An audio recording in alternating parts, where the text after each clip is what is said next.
I needed to see people's faces. I needed to see their expressions. Because I think with all the time, even with all the time and money in the world, you would never achieve the level of detail.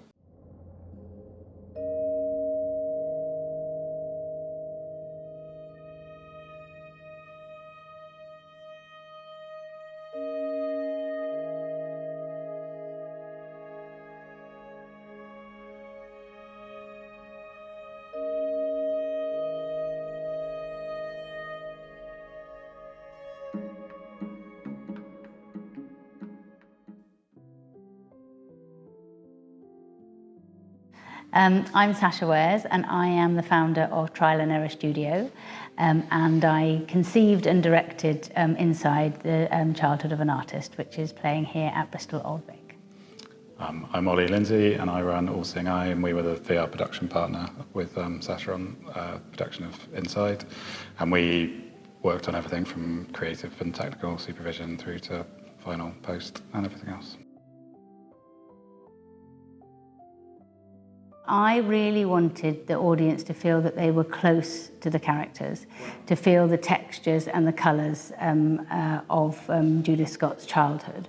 And whilst motion capture has been really effective for us in giving us the ability to run along a garden, Volumetric gave us the close-up texture. It's what gave us the connection with the character, because if you can see a character's face and see their eye movement and the movement of fabric and their expression, then you connect with characters. So for me, that's what the Volumetric's function in the piece is. In order to work out how we were going to use both volumetric and motion capture, we mapped out the hugest floor cloth you can picture of the whole of Judith Scott's childhood home.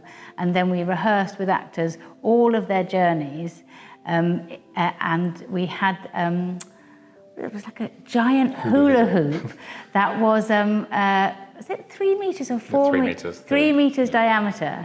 And we placed that around the actors so that in any scene we could go, this is our capturing area.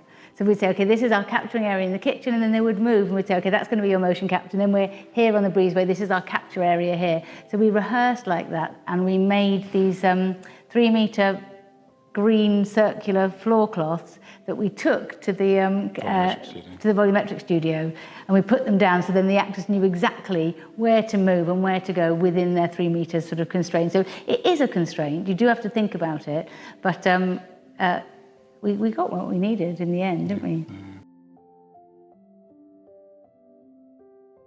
Yeah, I mean, there was a lot of sort of early stage kind of testing in our end. Like we knew we were going to face the challenge of how do we transition between the volumetric and the motion capture. You know, obviously, in an ideal world, what we wanted everyone to do was to go out a door and appear going past a window, but that just wasn't practically possible to tell a story in that way. And so we had to get more creative with how, you know, whether those transitions happened, you know, whether it was in patches of light or through distraction, you know, kind of different kind of techniques to try and sort of guide the audience away from where we needed to make those transitions happen in, you know, kind of clear view. So, and then I think just actually working with the footage itself, you know, like Sacha said, really just the level of texture and detail, just, you know, you can't get that quality of the detail from any other form of capture, and it's kind of really critical in a piece like this where you really want to have that proximity and that relationship with the characters being portrayed in it.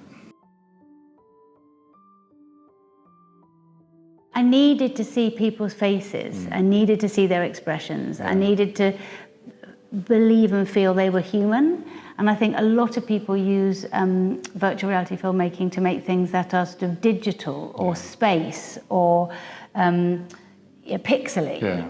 And I really wanted to make something that felt human, that had that skin and clothes and texture. So volumetric for me gave me the naturalism and the realism of facial expression and texture that I can't get in any other way. Because I think with all the time, even with all the time and money in the world, you would never achieve the level of detail through, you know, motion capture and avatars and rigged characters and things. Fundamentally, it was critical that emotion and, you know, the expressions, the quality of that, all of that was there.